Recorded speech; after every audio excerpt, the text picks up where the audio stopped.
Hello दोस्तों, SJ कहानी सागर में आपका स्वागत है। आज की हमारी कहानी है सुकून। कितने समझौते किए थे इस घर को संभालने में, पूरी उम्र निकल गई, छोटी छोटी खुशियों की बलि चढ़ा दी। इस घर को छोड़कर जाने के नाम से ही मन बहुत बेचैन हो रहा है। बोलती हुई सुमन की आंखें डबडबा आईं। सुमन, उदास हो, जहाँ हम जा रहे हैं वह घर भी अच्छा है, वहाँ तुम्हें अच्छा लगेगा। अब किस्मत के आगे किसकी चली है। वैसे भी एक न एक दिन ये समय तो आना ही था। पर नवीन, मैंने तो अपनी गृहस्थी के कितने साल इस घर को संभालने में लगा दिए। इस उम्र में फिर से नई जगह रचना बसना आसान तो नहीं। मानता हूँ आसान नहीं होगा, लेकिन नियति को यही मंजूर है तो कोई कर भी क्या सकता है। और हाँ, एक बात गांठ बांध लो कि जितने भी साल हमने इस घर को दिए वो हमारा कर्तव्य था, उससे ज़्यादा कुछ भी नहीं। मान लेने से तकलीफ कम होगी। इतना बोल नवीन करवट बदलकर सोने की कोशिश करने लगा। घर छोड़ने की टीस तो उसके हृदय को भी रुला रही थी, लेकिन मर्द खुद को हर हाल में सख्त दिखाने में कामयाब हो जाते हैं। और इधर सुमन की आंखों में नींद कहाँ थी। बीती बातें याद करती हुई अतीत के गलियारों में टहलने लगी। सुमन जब ब्याह कर आई थी उस समय देवर जतिन स्कूल में पढ़ता था, दोनों नंदे कॉलेज में। ससुर जी गुजर चुके थे। सास का ज़्यादा समय बिस्तर पर ही गुजरता था, क्योंकि वह अधिकतर बीमार रहती थी। ससुराल में पहले ही दिन सास ने पूरे घर की जिम्मेदारी सुमन को सौंपते हुए कहा था, बहू, मैं पल दो पल की मेहमान हूँ, बीमार रहती हूँ, ना जाने कब मेरा बुलावा आ जाए, इसलिए अब से मेरी गृहस्थी तुम्हारे कंधों पर है। आशा है तुम मुझे निराश नहीं करोगी।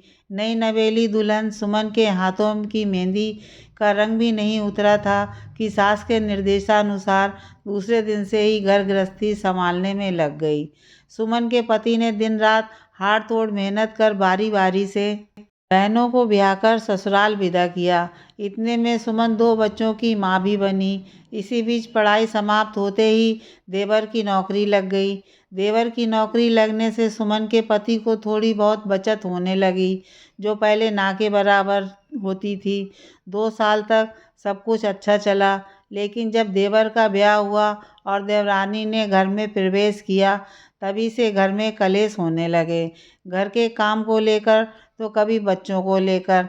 आए दिन छोटी छोटी बातों में बढ़ते कलेश को देखते हुए बंटवारा एकमात्र उपाय बचा था। बंटवारा सुनने में छोटा सा शब्द लगता है, पर उसे जो झेलते हैं उनके दिल पर जो गुजरती है वह तो वही समझ सकता है, जिन्होंने बंटवारे का दंश झेला हो। देवरानी के साथ एक छत के नीचे रहना अब सुमन के लिए बहुत मुश्किल था, लेकिन जिस घर में ब्याह कर आई थी, जहाँ जीवन की ना जाने कितनी अनमोल यादें जुड़ी थीं, उसे छोड़कर जाना और भी मुश्किल लग रहा था। पुश्तैनी घर बहुत छोटा था, जिसके 2 हिस्से करना मुश्किल था।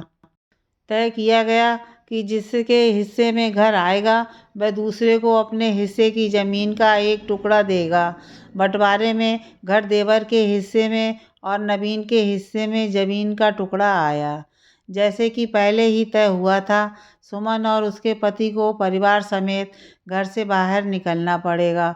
इसलिए सुमन जिस घर में ब्याह कर आई थी, जिसे इतने जतन से सहेजा था, उसका मोह नहीं त्याग पा रही थी। दूसरे दिन बेमन से सुमन पति और बच्चों के संग दूसरे घर में चली आई, जो किराए का था।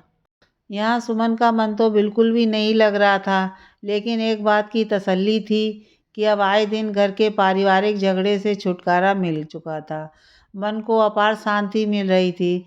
कुछ समय किराए के घर में रहने के बाद पति ने अपने हिस्से में मिले जमीन पर एक छोटा सा मकान खड़ा कर दिया। आज नव वर्ष के शुभारंभ पर घर के गृह प्रवेश की पूजा रखी गई थी। नाते रिश्तेदारों के साथ सारे आपसी मतभेद भुलाकर देवर देवरानी को भी आमंत्रित किया था। मुख्य द्वार पर फूलों की तोरण, पायदान के सामने रंगीन रंगोली घर की शोभा बढ़ा रहे थे। घर के भीतर हर सामान करीने से सजाई गई थी। कमरे में एकमात्र छोटी सी खिड़की से ऐसी मंद मंद हवा कमरे के भीतर प्रवेश कर रही थी, जो तन मन को ताजगी से भर दे। देखने में सुमन का नया घर छोटा जरूर था, पर पुश्तैनी मकान से लाख गुना अच्छा था, क्योंकि सुमन और उसके पति ने वास्तु के हिसाब से देख समझकर बनवाया था। ये देख देवरानी मन ही मन जलन से मरी जा रही थी। जेठ जी और दीदी तो बड़े भाग्यशाली हैं, अपने ज़मीन पर अपने हिसाब से छोटा सा ही सही पर कितना सुंदर घर बनवाया है। और एक हमें पुराने घर की मरम्मत करवाने में ही पैसा पानी की तरह बहा रहे हैं, फिर भी देखने में इतना सुंदर नहीं लगता। देवर देवरानी की बातें सुमन के कानों में जैसे ही पड़ी, सुमन सोच में पड़ गई कि कुछ लोग ऐसे ही होते हैं, जितना मिलता है उसमें खुश होने की बजाय दूसरे की खुशियों से जलते हैं। ऐसे लोग कभी भी संतुष्ट नहीं रह सकते हैं। उस दिन सुमन ने बीते साल की बातें भूलकर तय किया कि हमारे पास जो है, जैसा है, उसमें ही खुशी ढूंढने में समझदारी है। वो कहते हैं ना, जो होता है अच्छे के लिए होता है। नए साल में पुश्तैनी मकान हाथ से निकल जाने का मलाल अब सुमन को बिल्कुल भी नहीं है, क्योंकि सुमन के पास अपना घर है, जिसके बाहर उसके पति के नाम के साथ सुमन का नाम भी अंकित है।